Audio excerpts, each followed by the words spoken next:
Hello and welcome to The Beat, a news and talk program brought to you by the Center for Community Media at Worcester State University. On this episode, we have Fran Minacchio from Student Accessibility Services.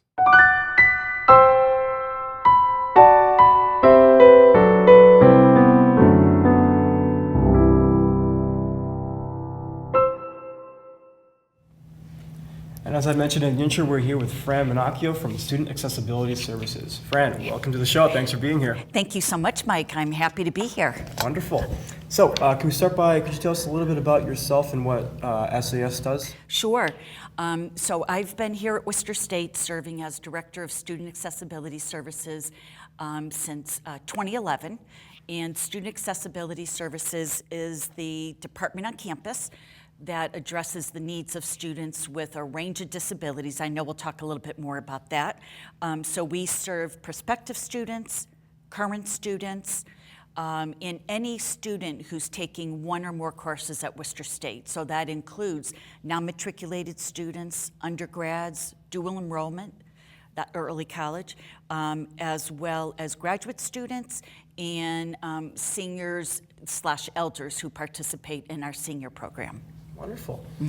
Now, so when was SAS founded? And also, how do you feel the accessibility on campus here has improved since it was founded?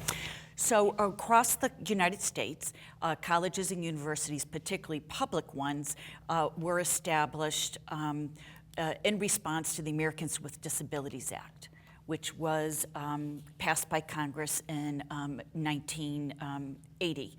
And the purpose of the Americans with Disabilities Act was to reduce barriers for people with disabilities and create more access in all aspects of life. So education, employment, transportation, and just managing day-to-day life. Colleges and universities were required to have acknowledgement of somebody on campus who would do that work. And so typically back in the 90s, it was one person, sometimes a little part of someone's job, not their entire job. So we had a person identified here at Worcester State, and that individual focused primarily on people with mobility issues. So it was more focused on people with visible disabilities. Not as much on learning disabilities and other invisible disabilities. So that was back in the 80s, and the caseloads back then were 10 students, 20 students, 30 students, and over the years the department has evolved. So the past few years we've served more than 600 students per academic year. And that includes the students in the categories that I mentioned, as well as disabilities that range the full human condition. So it's physical health, could include diagnoses like cancer, Crohn's disease, type 1 diabetes, which we've seen a significant increase in. It includes temporary injuries or boo-boos, often student athletes, but not exclusively. Concussions are on the rise. We also see students with learning disabilities, mental health issues, and that's a category that significantly has increased, particularly through the COVID pandemic. Attention deficit disorder, sensory issues, deaf or hard hearing, visual impairments, traumatic brain injuries, all those different categories. For most of our students, they have more than one diagnosis when they present to our office. And the purpose is for those students to be evaluated for accommodations and for us to make that determination within Student Accessibility Services and then promote those accommodations on campus. Right on. So keeping those different categories in mind, as you mentioned, what are some of the different types of services that you guys offer in your office? Sure. So the first step is we reach out to incoming students broadly, participate in orientation, student orientation, parent orientation. We send out a blast email to all deposited students about our services as a resource on campus. Students then complete an online registration form. So because this is college, one of the differences between high school and college is that in kindergarten through grade 12, there's a different federal law that oversees accommodations. And students don't initiate any of that. It's often teachers or parents or guardians or guidance counselors or school counselors. And so through most of kindergarten through grade 12, the student who has a disability, or the disabled student, whatever term people are comfortable with, they're not trained to be an advocate. So they're more a passive individual. In college, that really flips, and so the student must self-identify with our office. And often with incoming first-year students, it's the parents parents or guardian who are used to that role of being the advocate.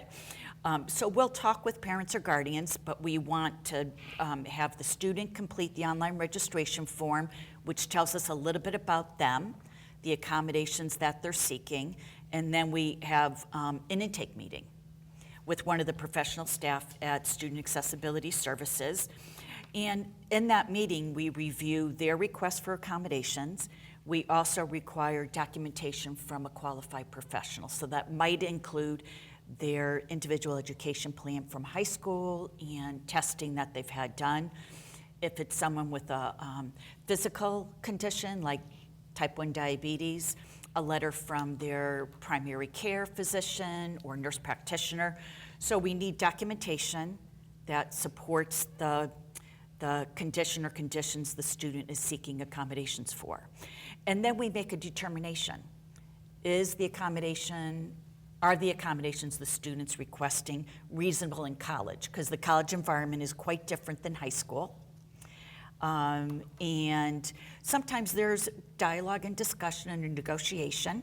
And then the accommodations we do approve, we create an accommodation letter that does not give any diagnosis, it doesn't give any personal information, and it lists in a template, which includes the federal laws and the confidentiality requirements, bulleted list of accommodations that are approved by our office, and we're the only office on campus that determines accommodations. And that is a letter that follows the student on a semester by semester basis throughout their career here at Worcester State.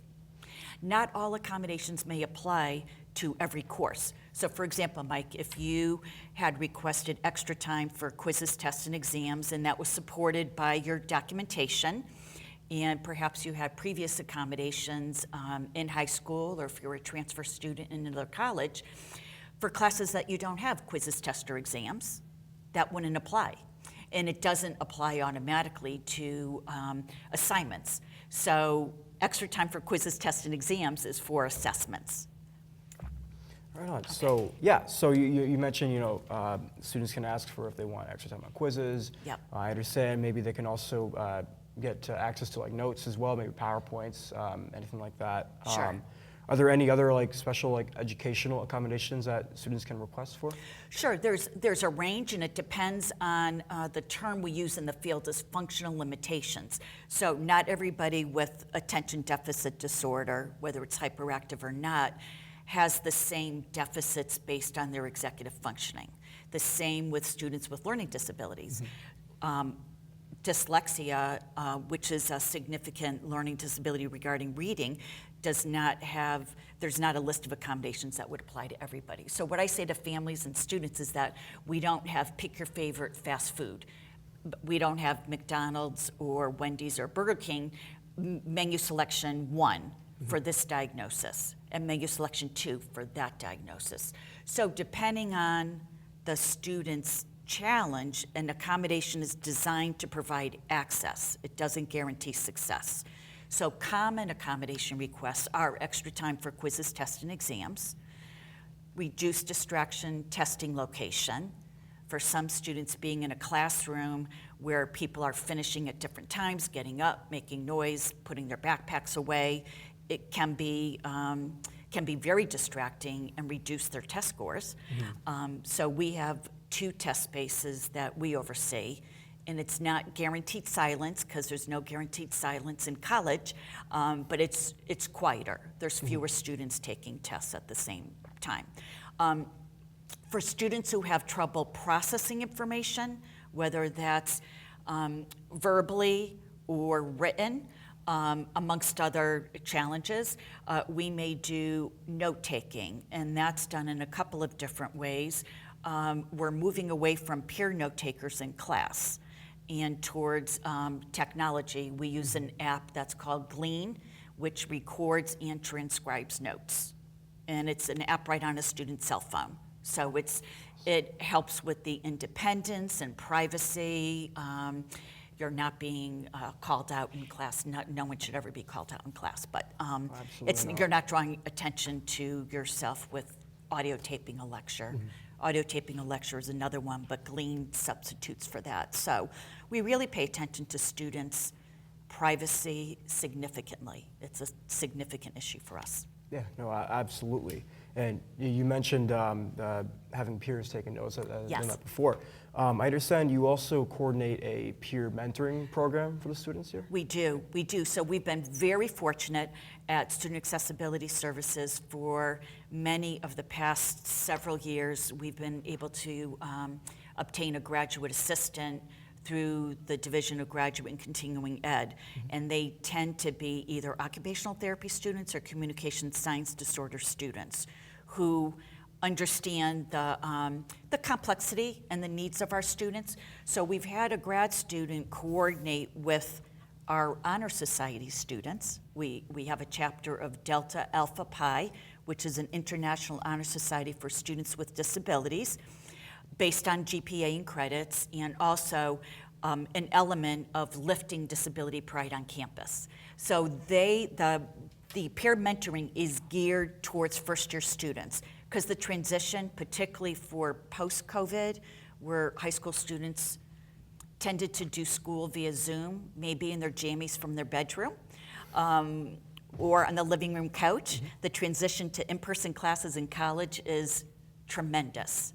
And so the peer-to-peer coaching, mentoring is really some of the basics. In-person classes are in-person classes.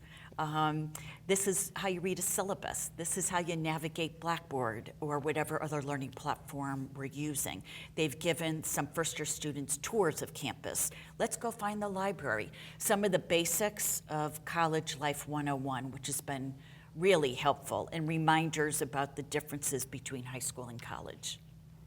Some of those mentors have continued their relationship. We line it up for fall semester because of those transition issues and wanting to retain students and have them persist through their first year. Yeah, absolutely.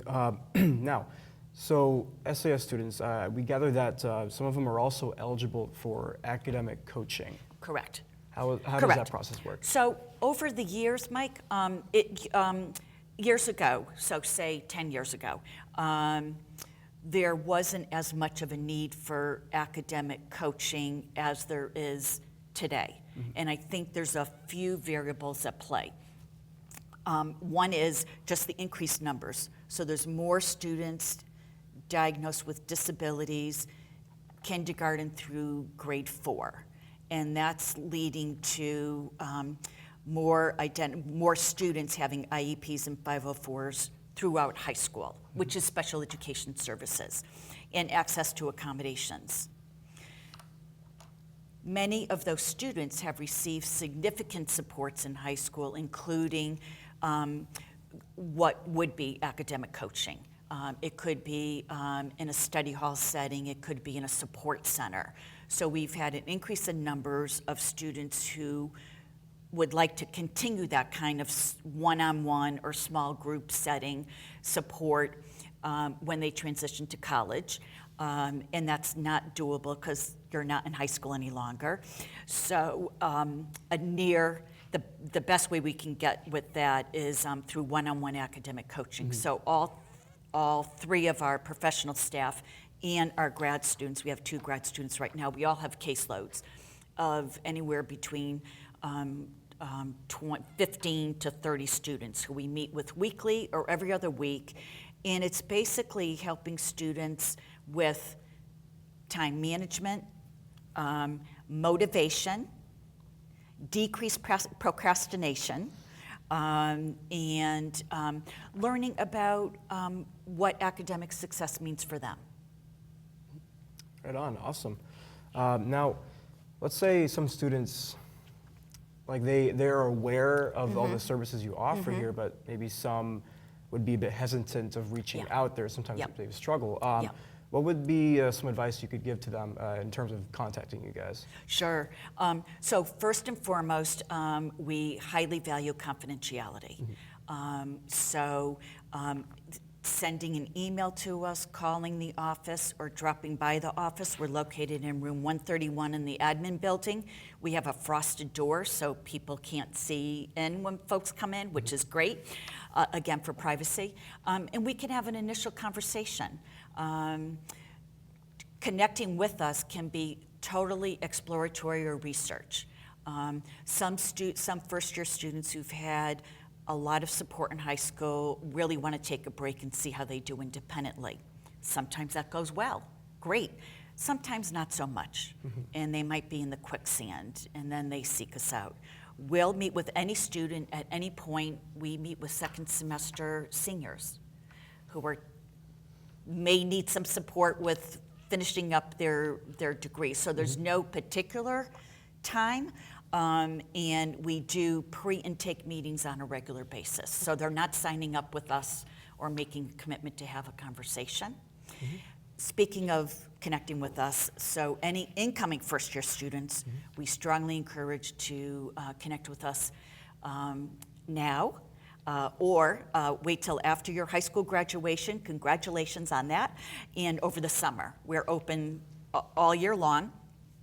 And we welcome first-year students to connect with us in the summer, so you have everything in place for your fall semester to get off on a good start. Yeah, absolutely. And you'd recommend that students get on that like as soon as possible? Yes. Yep. Yes, this is April school vacation week, and while we're filming this, and we've got several intakes this week. Oh, So, right on. That's wonderful to hear. Yeah, yeah. Now, as the director of SAS here, what is your hope for the future of the office here at Worcester State? What would you say? Great. I have aspirational hopes and then some realistic ones. So we'll go for the aspirational first. Yeah. So aspirational goals is that disabled students in our department are fully incorporated into the diversity, equity, and inclusion work on campus because there's so much intersectionality. And for many, many years, disability was really on the down low. And there's a sense of disability pride among students today. And with our Honor Society, we demonstrate that students with disabilities are high achievers. So I think fully incorporating into the diversity, equity, and inclusion, and maintaining and sustaining a sense of pride. And in addition to, for that to happen, for those to increase, we have to decrease what we term ableism. And ableism is the generic term for discrimination against people with disabilities. And for most people who are able-bodied, walking through society, we don't even think about the challenges that folks have, whether it's a visible disability or an invisible one. So reducing the ableism, increasing the pride and access. Right on. So those are my aspirational goals. And we've made some progress. Concretely or logistically, we could benefit from an additional staff person. As I mentioned earlier, we're doing more and more academic coaching in addition to a host of other duties, so we would really benefit from another staff person. We're located in the admin building, and we're part of a lovely renovation in the early 2000s, and that renovation was from a one-person office to a 2.5-person office, so it was like going from a closet to a castle, but we've already outgrown that. Yeah. So another goal is to have adequate space for students first and foremost, and then for staff. So we don't really have adequate space. And those two requests are really institutional decisions, not SAS decisions. So those are my thoughts about that. Right on, awesome. Well, Fran, you've been a wonderful guest here. Thanks Thank again you. for being here. Thank you so much. My pleasure. If anyone watching the show would like to reach out to us, please do so. You could connect with us at sas@worcester.edu. Give us a call, 508-929-8733, or visit our website, www.worcester.edu/student accessibility services. Thanks so much. All right, right on. And thank you for tuning in this episode of The Beat. I'll see you next time.